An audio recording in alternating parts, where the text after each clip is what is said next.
pemirsa RB TV, jumpa lagi dalam acara kesayangan kita di Sopirin RB TV. Nah pemirsa, kali ini saya di depan Geraha Pena RB TV sudah ada mobil. Nah nih, dengan plat seperti ini pasti pemirsa tahu dong siapa yang akan saya sopirin hari ini. Ya benar sekali, jadi yang saya sopirin hari ini adalah Bapak Kajati Bengkulu. Jadi beliau habis dialog nih hari ini, terus balik ke kantor.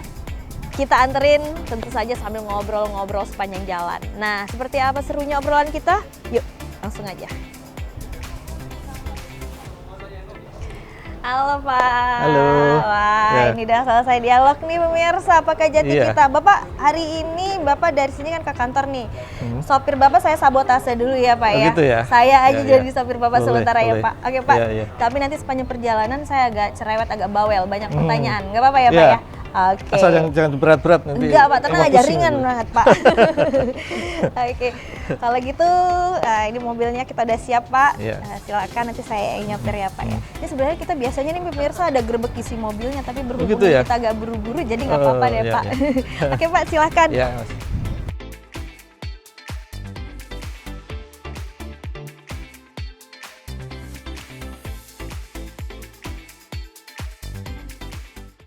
Iya.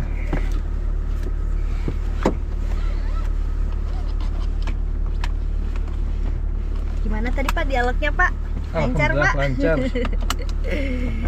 Oke, bismillahirrahmanirrahim. Bapak udah pernah disopirin perempuan, maksudnya orang lain gitu selain keluarga nggak Pak? Pernah naik Grab. Oh, oh dapat sopirnya cewek ya Pak ya? Iya. Jadi hari ini tadi Pak dialog ya. Iya. Kegiatan Bapak hari ini apa aja nih Pak? Ini ada beberapa agenda hari ini. Pagi ini nanti mau ke kantor gubernur karena sudah janjian dengan protokol. Ya. Kemudian nanti siang juga ke Pak Kapolda. Minta mereka silaturahmi juga karena sebagai pejabat baru tentunya harus ya silaturahmi dengan apa yang sudah lebih dulu menjabat di sini. Bener-bener. Terus nggak ada agenda lain yang ini ya Pak ya? Ya tentunya sama agenda di kantor aja, kantor yang karena masih dalam rangka konsolidasi juga, karena efektif masuk juga baru minggu ini karena kemarin libur panjang apa Idul Adha, terus ada kegiatan di Jakarta juga, jadi praktis mulai hari Senin kemarin kita aktif di kantor ini. Iya. Bapak ini bukan pertama kali kan ya Pak ya di Bengkulu ya Pak ya? Enggak, sudah pernah dulu tahun 2021 ya, pernah Iya, tugas di karena sini. saya ingat Bapak tuh pernah jadi presenter istimewanya di RB TV waktu itu kan Pak? Iya, betul. Iya. Ya, waktu ulang tahun ya. Iya benar, ini nggak asing lagi gitu ya.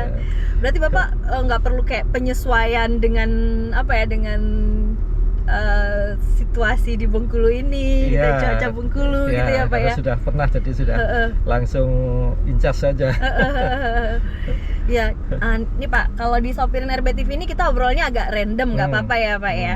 Bapak aslinya orang mana sih Pak? Kalau dilihat dari namanya kan kayak ada nama-nama Sulawesi kayak gitu ya Pak. Iya. Pak Tagamal. Iya. Saya asli Jogja. Jogja. Orang tua Jogja. Gitu. Bapak ibu asli Jogja. Oh iya. Ya, lahir di Jogja, besar di Jogja. Kenapa namanya kok nggak ada Aneh ya? nggak ada Jawa-Jawanya Ya. gitu Pak? Mungkin bapak saya pengen nama yang lain ya, mungkin ya. Soalnya kalau biasanya orang Jawa kan pakai O belakangnya ya. Suparno. Ya, siapa lagi yang pakai OO itu kan? Iya, Ya. iya benar. Mungkin bapak pengen nama yang lain yang jadi namanya aneh itu. Iya, itu ada artinya Pak. Ada orang tua yang menyatakan bahwa tagamal itu doa ya. Doa. Kalau orang Jawa bilang namanya tansah gawe amal, itu selalu berbuat amal, itu doa orang tua kan. Mudah-mudahan terkabul, amin. Oh, ya. jadi itu singkatan Iya. gitu Pak. Apa tadi Pak singkatannya? Tansah gawe amal. Tansah gawe amal. Oh, gitu. Itu ada cerita orang tua ya, cerita orang tua Iya. ya. Kenapa bisa sampai nama seperti itu ya. Oh, gitu. Bapak berarti lahirnya di Jogja. Iya. Ya. Besarnya di sana? Besar kuliah sampai kerja pertama juga ditempatkan di Di Jogja. Di Kejaksaan Negeri Sleman dulu pertama. Tahun 89 masuk. Kemudian sampai 10 tahun di Jogja, di Sleman itu sampai tahun 99. Itu memang cita-cita Bapak dari kecil pengen jadi jaksa atau gimana, Pak? Saya katakan itu kesempatan pertama, Pak. Kesempatan pertama. Kesempatan pertama, karena begitu saya wisuda tahun 88 itu ada rekrutmen di kejaksaan.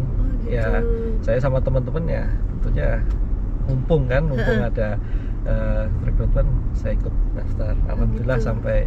sampai sekarang ya. Itu Bapak berarti dulu waktu kuliah ambil jurusannya hukum. Ya, hukum. Saya fakultas hukum di Jogja, Universitas Islam Indonesia. Oh, di UIN. UII. Ya. Universitas Islam Indonesia. Tapi Bapak dulu kan kalau kita biasanya Pak dari kecil kan punya cita-cita gitu kan, Pak. Bapak dulu cita-cita waktu masih kecil masih inget nggak apa gitu? Cita-citanya waktu masuk fakultas hukum saja saya punya cita-cita jadi notaris dulu. Oh, notaris. Iya. Makanya masuk jadi hukum ya, Pak ya. Notaris ya. Notaris. Kenapa notaris? Karena apa ya? Kayaknya membantu masyarakat dengan pencatatan di notaris itu. Apa ya, banyak sisinya yang kita bisa membantu di situ ya. Oh, gitu. Tuh, makanya di fakultas hukum. Tapi akhirnya ternyata takdir berkata lain ya, Pak ya. Iya, jadi jaksa. Berarti udah berapa tahun Bapak jadi jaksa nih, Pak? Sudah 30 tahun lebih.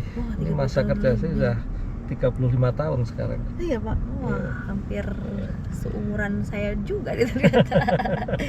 Itu berarti kan banyak suka duka ya, Pak ya. Bapak masih inget nggak gitu perjuangan dari awal mula jadi jaksa gitu, Pak?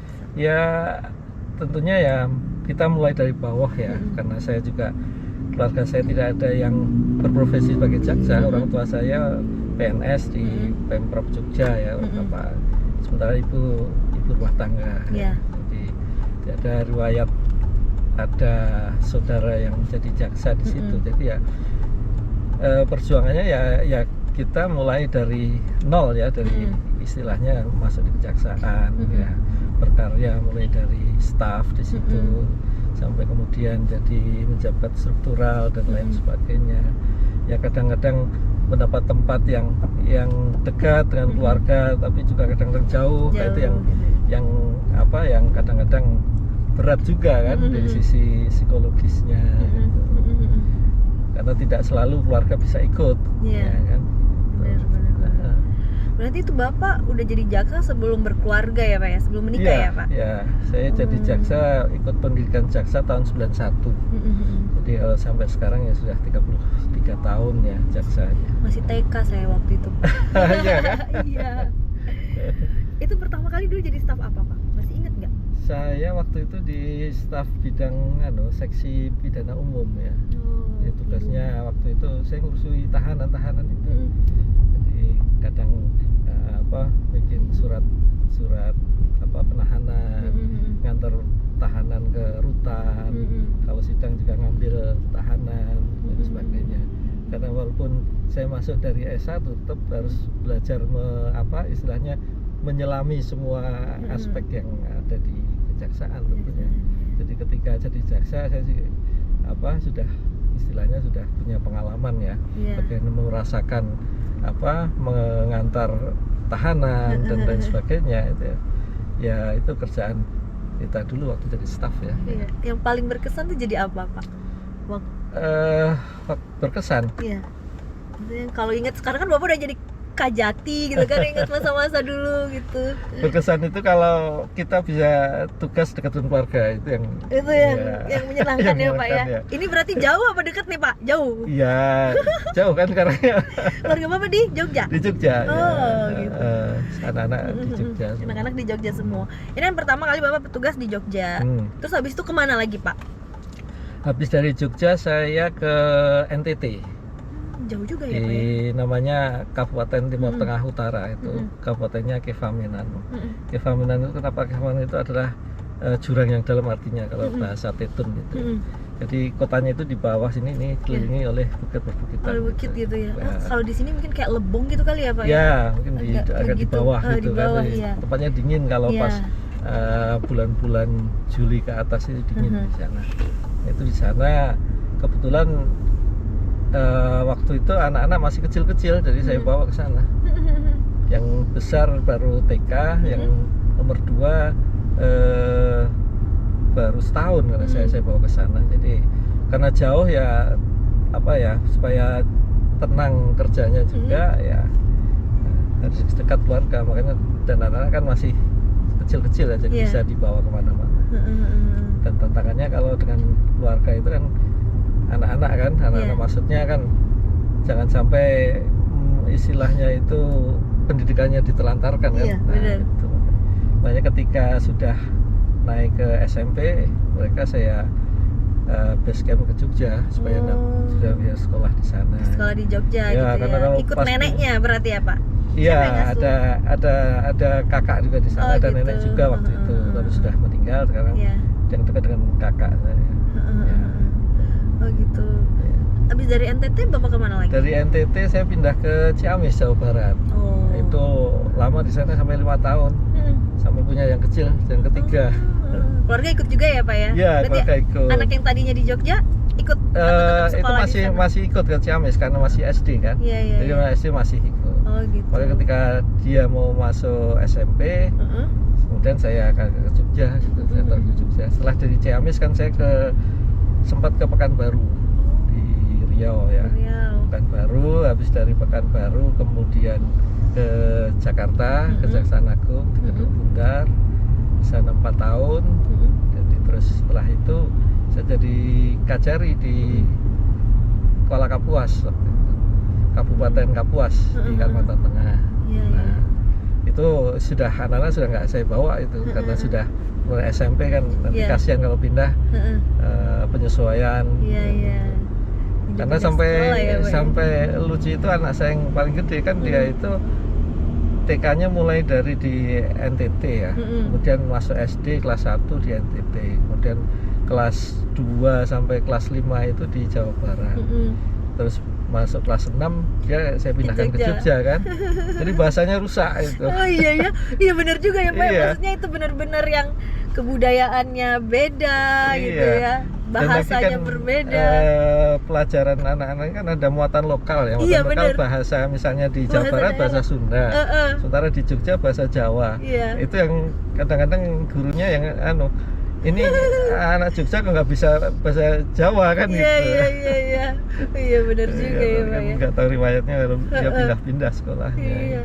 Nah, berarti Bapak udah berapa daerah nih yang Bapak tempatin? Ya, sekitar 6 atau 7 ya. 7 sampai setelah di Kapuas terus jadi di Jogja ya, di Sleman, kemudian ke NTT, ke Ciamis, Jawa Barat, kemudian Pekanbaru, Jakarta, kemudian ke Papua, kan dulu dari situ ke Kalteng dulu, Kapuas, habis Kapuas ke balik Jawa Barat lagi di Kuningan, jadi kajari Kuningan.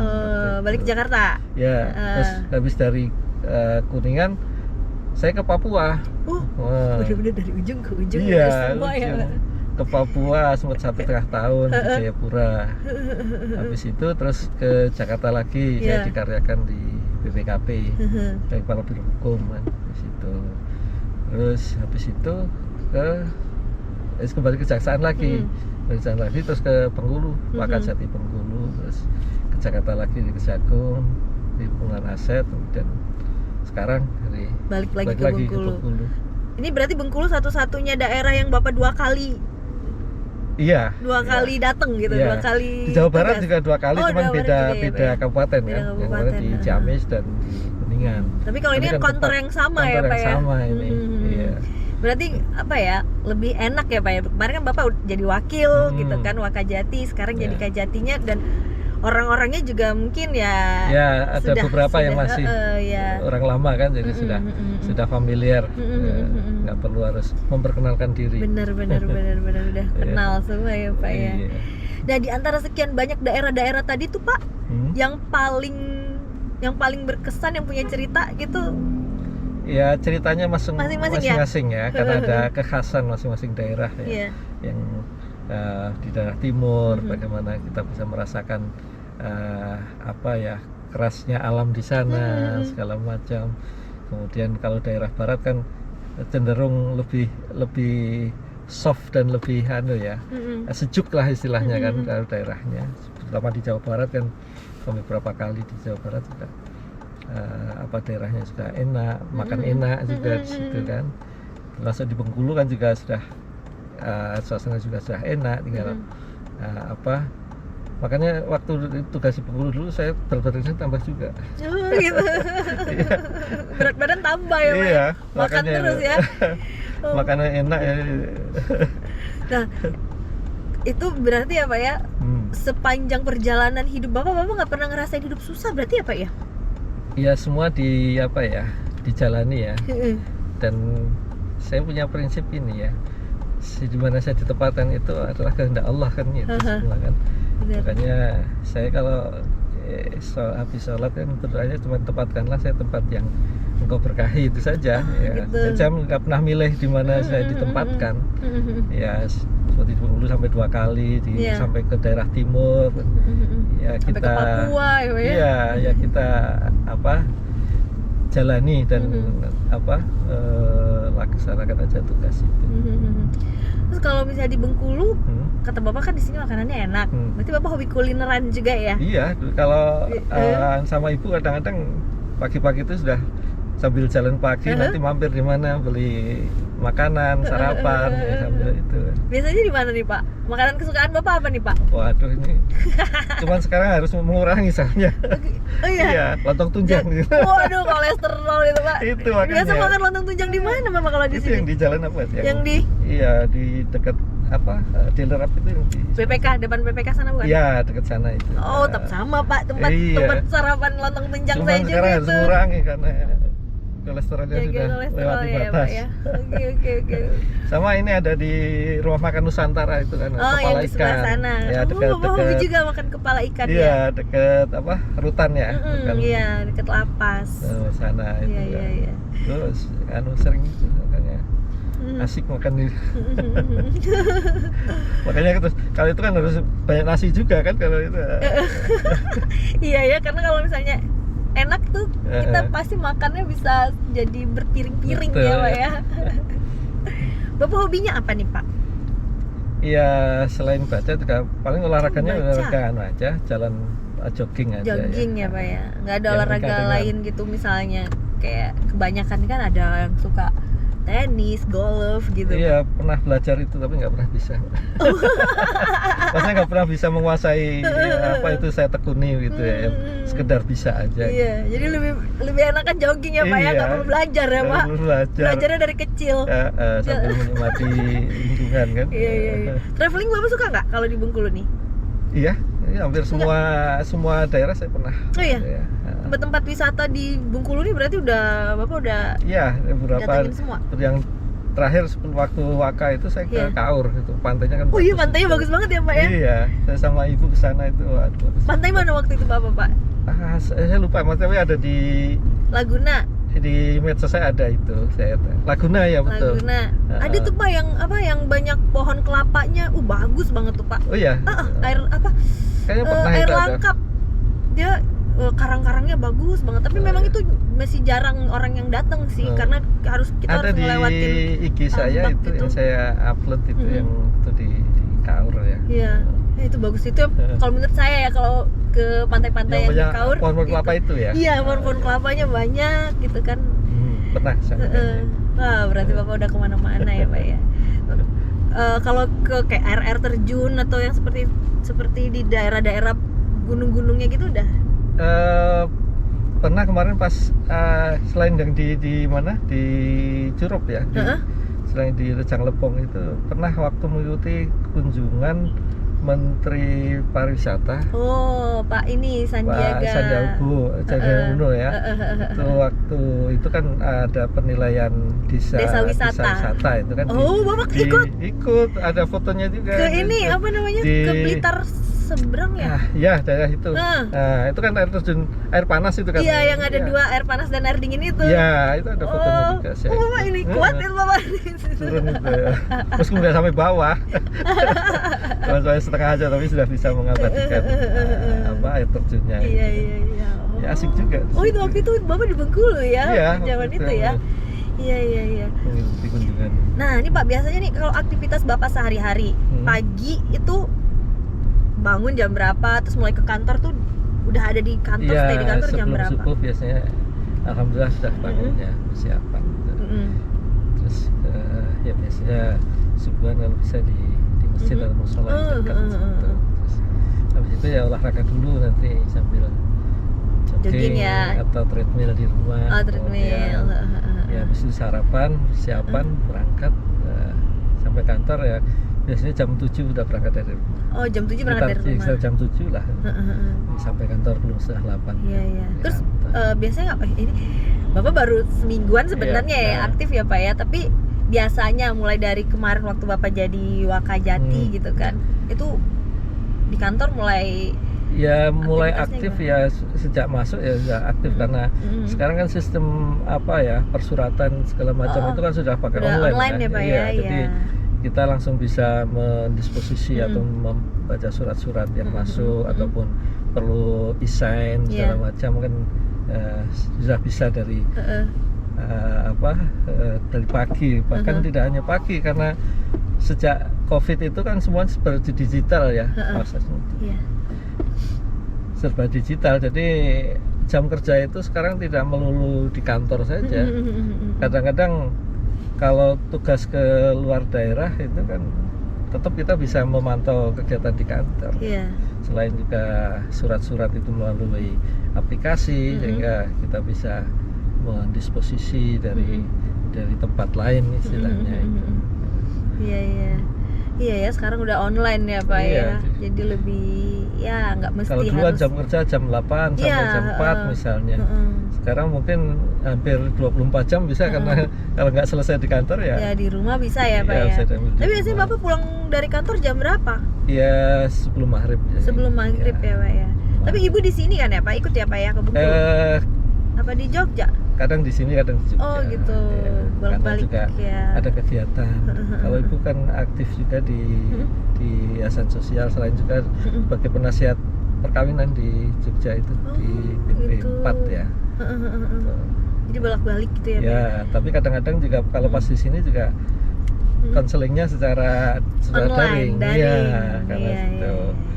Kan mungkin calon temannya juga di luar daerah kan, tapi kan tetap bisa dilakukan karena sekarang pakai aplikasi daring bisa dilakukan. Iya benar-benar. Berarti Pak, Bapak quality time sama keluarganya masih tetap ada nggak sih Pak? Iya, kita usahakan ya. Selain waktu di Papua jauh kan mungkin ya. Saya usahakan ya setiap 2 minggu bisa ketemu keluarga ya. Jadi, untuk bisa ya paling ketemu 1-2 hari gitu ya. Itu saja sudah cukup ya. Apalagi anak-anak sudah besar semua ya. Walaupun kadang-kadang kalau pas kita pulang itu mereka malah punya kegiatan sendiri. Ya. Tapi ada waktu khusus kita ada kegiatan bareng gitu.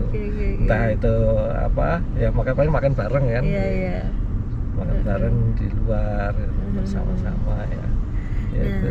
Karena anak juga sudah besar-besar punya kegiatan masing-masing. Umur berapa Pak sekarang anak-anak Bapak? Kalau yang paling besar sudah hampir 29 ya, sudah jadi dosen di Jogja kan.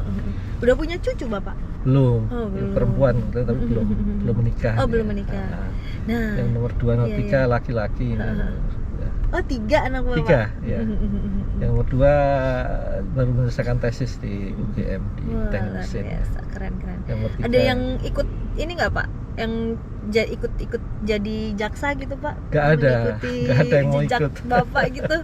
Gak ada yang ikuti jejak saya. Gak ada ya Pak ya? Karena yang pertama dan ketiga itu di kesehatan kuliahnya dulu, terus yang dosen kesehatan juga, kesehatan masyarakat. Yang nomor 2 teknik mesin, jadi nggak ada yang itu teknik mesin ya, jauh banget ya Pak ya. Nggak ada yang di fakultas hukum kuliahnya.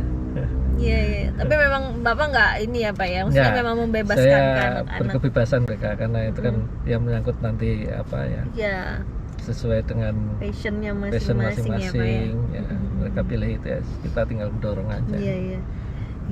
Nah ini kan Pak, Bapak kan sebagai pimpinan ya Pak ya di Kejaksaan Tinggi Bengkulu ini, Bapak punya gaya kepemimpinan tersendiri nggak sih Pak? Iya, kalau saya di beberapa daerah selaku pimpinan itu adalah pendekatan kepada personel ya. Maksudnya bagaimana kita bisa memimpin dengan hati ya, istilahnya itu kan.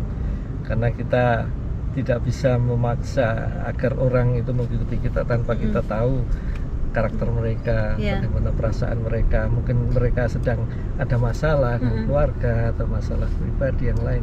Tentunya kan tidak bisa kita samaratakan ya. Ya satu-satunya ya saya ya bisanya adalah mendekati dengan mereka ya, untuk bisa menggerakkan mereka. Kalau alhamdulillah di beberapa daerah yang saya pimpin itu, alhamdulillah mereka bisa kompak ya, istilahnya bekerja dengan tulus, mereka bisa menyelesaikan tugas-tugas.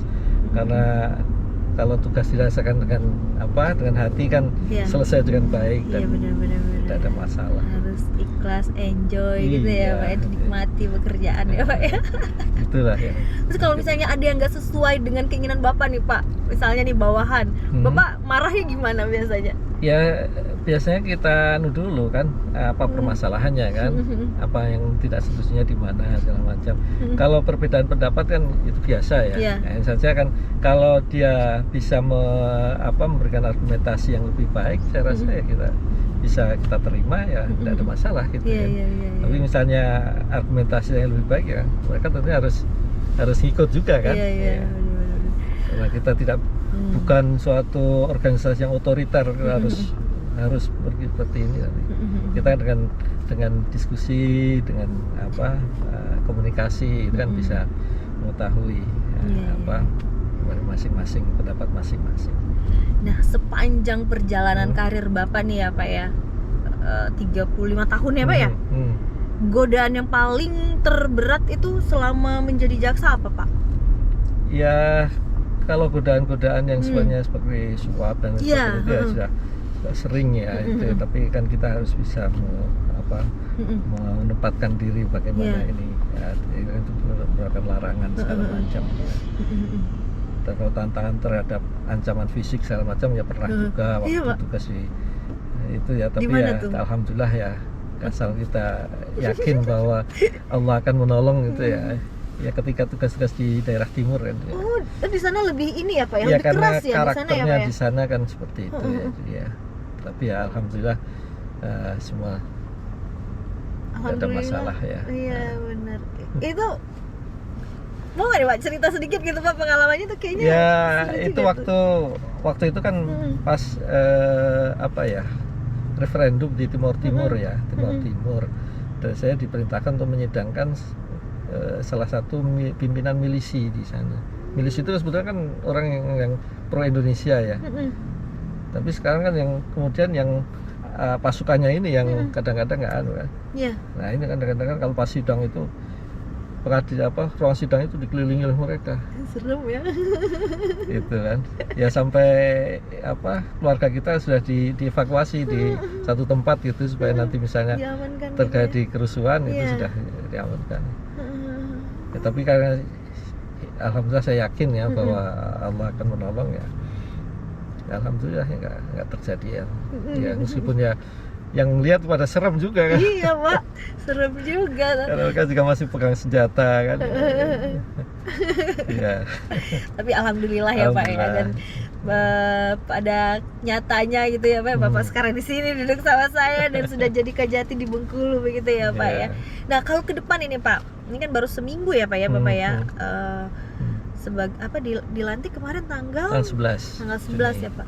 Berarti kan Bapak udah punya nih rencana-rencana ke depan gitu kan Pak. Apa ini Pak yang terdekat nih yang akan Bapak lakukan nih sebagai Kajati Pak?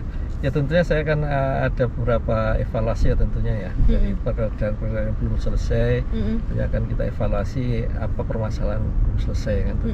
Ini harus kita tuntaskan tentunya, karena itu jangan sampai menjadi tunggakan kan, baik itu perkara maupun tugas-tugas yang lain, sehingga itu program pertama. Yang kedua tentunya kita akan melakukan ya beberapa inovasi ya, inovasi terutama dalam hal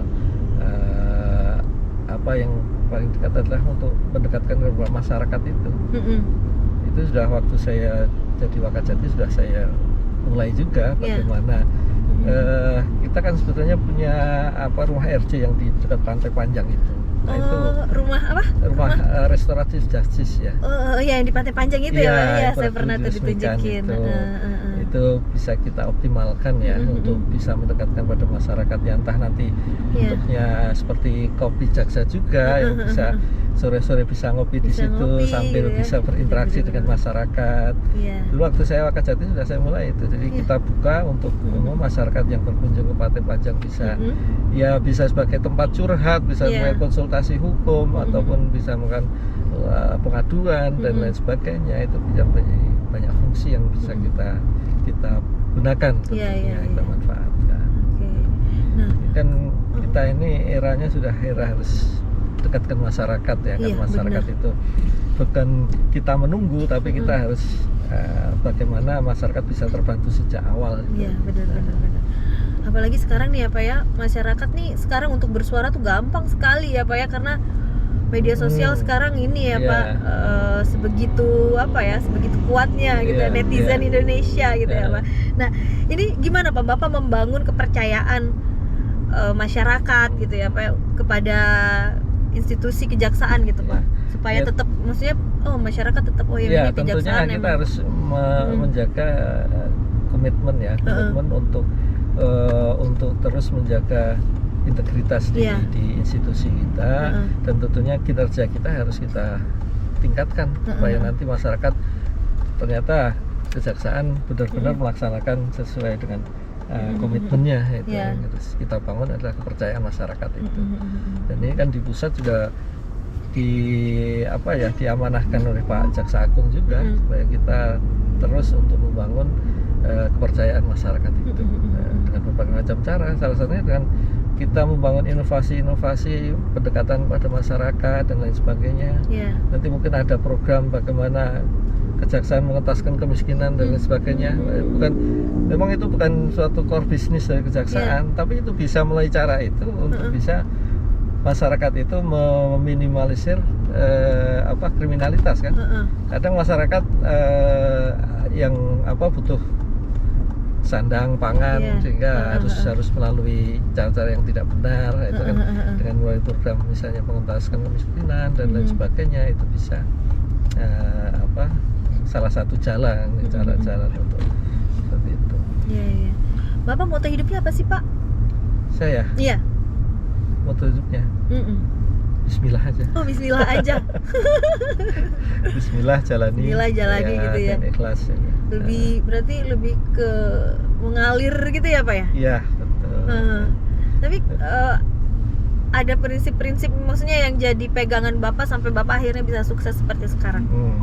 Ya prinsip harus dijaga tentunya agama ya, agama itu yang jadi fondasi kita sejak awal ya. Kita harus, karena tanpa agama tentunya kita akan kering ya, itu yang juga, karena kalau kita mentaati agama tentunya kita juga bisa mentaati hukum juga, karena agama juga ada rambu-rambu dan hukum juga seperti itu juga kan. Kalau kita basicnya itu, makanya saya tekankan juga ke masyarakat dan ke teman-teman dan keluarga saya tentunya juga basicnya agama dulu. Makanya juga di kantor juga secara rutin ada pembinaan rohani. Ada pembinaan rohani. Iya. Begitu. Nah, Bapak kalau misalnya nih ya di diri Bapak dideskripsikan dengan 3 kata, itu apa aja nih Pak? Ini pertanyaannya gampang tapi sulit dijawab biasanya. Tapi biasanya terakhir saya selalu nanya ini Pak. Susah itu. Ya, kalau saya yang jelas kalau orang melihat saya itu ya sederhana saja sebenarnya. Sederhana, lugas, dan menjaga prinsip itu aja. Sederhana, lugas, menjaga prinsip ya, berprinsip begitu ya Pak ya. Oke. Nah, ini kan di awal kepemimpinan Bapak ya di Bengkulu ya Pak ya. Apa nih yang menjadi hal catatan khusus gitu Pak untuk jajaran Bapak nih di bawah? Iya. Ya seperti tadi saya sampaikan di bincang pagi tadi ya kita harus komitmen untuk terus menjaga integritas ya. Karena itu integritas itu yang paling utama ya, harus kita jaga. dan yang kedua adalah profesionalisme. Itu harus terus dibangun supaya tugas-tugas kita yang berat pun insya Allah bisa diselesaikan dengan tuntas ya. Jadi itu yang tentunya tidak hanya di Kejati saja, juga teman-teman di Kejari-Kejari kita ini harus terus dibangun. Makanya kenapa kita harus mengikuti program adanya WBK, WBBM dan lain sebagainya, itu yang kita adalah harus menjaga prinsip-prinsip itu. Nah, seandainya nih Pak, kalau misalnya ada jaksa-jaksa yang nakal atau ya seperti itu gitu, itu apa nih Pak yang akan Bapak lakukan Pak? Ya tentu ada prosesnya kan. Misalnya ada laporan seperti itu ya kita verifikasi dulu benar tidaknya, ada bukti enggak, ada saksi-saksi enggak dan lain sebagainya yang kalau memang ternyata terbukti ya tentunya harus ada sanksi yang harus ditegakkan ya. Sanksinya kan sesuai dengan peraturan undang-undangan. Kalau itu ada terkait dengan disiplin pegawai ya tentunya ada sanksi mulai dari tingkat ringan, sedang sampai yang berat. Yang berat ya Pak ya. Nah, Bapak kebayang nggak sih Pak sebelumnya kalau pada akhirnya menjadi seorang kepala kejaksaan tinggi gitu Pak? Ya kalau dari jenjang karir sudah terpolakan ya Pak ya. Kalau pada akhirnya saya diberi amanah ini tentunya saya harus jaga amanah itu. Dengan bismillah saya masuk Bengkulu lagi. Mudah-mudahan dengan dukungan dari masyarakat Bengkulu juga saya bisa selesaikan tugas-tugas di Bengkulu dengan baik dan sesuai dengan yang kita harapkan. Wah, kita nggak terasa nih sampai nih pemirsa di kantor Kejaksaan Tinggi Bengkulu. Terakhir nih Pak, pesan apa nih yang ingin Bapak sampaikan untuk bukan cuma untuk jajaran di kejaksaan aja ya Pak ya, tapi juga untuk mungkin anak-anak muda di luar sana gitu kan, yang tadi terinspirasi dengan cerita-cerita kehidupan Bapak gitu. Apa nih hal yang paling penting sekali yang untuk dipegang gitu di dalam hidup? Jadi buat teman-teman dan kita juga selalu sampaikan itu misalnya ada penerangan hukum ada program jaksa masuk desa, masuk sekolah dan lain sebagainya. Adalah satu tetap belajar yang tekun ya, karena dengan belajar itu akan menentukan masa depan selanjutnya. Yang kedua menjaga prinsip, jaga agama kalian apapun agamanya ya. Jaga prinsip agama itu sangat penting karena itu akan memberikan nafas dan memberikan kehidupan di dalam setiap apapun profesi nanti akan kedepannya. Dan juga taati hukum. Kalau sudah agama juga hukum pemerintah juga harus ditaati. Karena hukum itu tujuannya adalah untuk kesejahteraan masyarakat. Tidak hanya tertib kemudian manfaat dia sendiri, tapi masyarakat luas akan menikmati manfaatnya. Karena ketertiban masyarakat kita bisa hidup bersama dengan enjoy tanpa ada gejolak dan lain sebagainya. Nah, itu yang asal kita mentaati selain agama juga peraturan perundang-undangan. Iya, wah, terima kasih banyak Bapak kesempatannya. Saya udah bisa jadi sopir Bapak meskipun satu trip gitu. Terima kasih tapi nggak saya takut bayar honornya itu. Bisa aja Bapak nih. Semoga tadi apa yang jadi obrolan kita nih pemirsa semuanya menginspirasi banyak orang yang nonton ya Pak ya, gitu kan. Dan semoga Bapak betah nih di Bengkulu. Tapi kayaknya betah ya Pak ya. Amin. Alhamdulillah gitu ya. Semoga sukses Pak dalam menjalankan tugasnya nih sebagai Kejati Bengkulu. Abis ini Bapak aktivitasnya apa? Langsung ke ngasih ruangan dulu, nanti cek-cek kegiatan, terus nanti ada kegiatan ke gubernur ya Pak ya, ke Polda dan ke Polda Hakim. Iya. Keluar dulu pemirsa.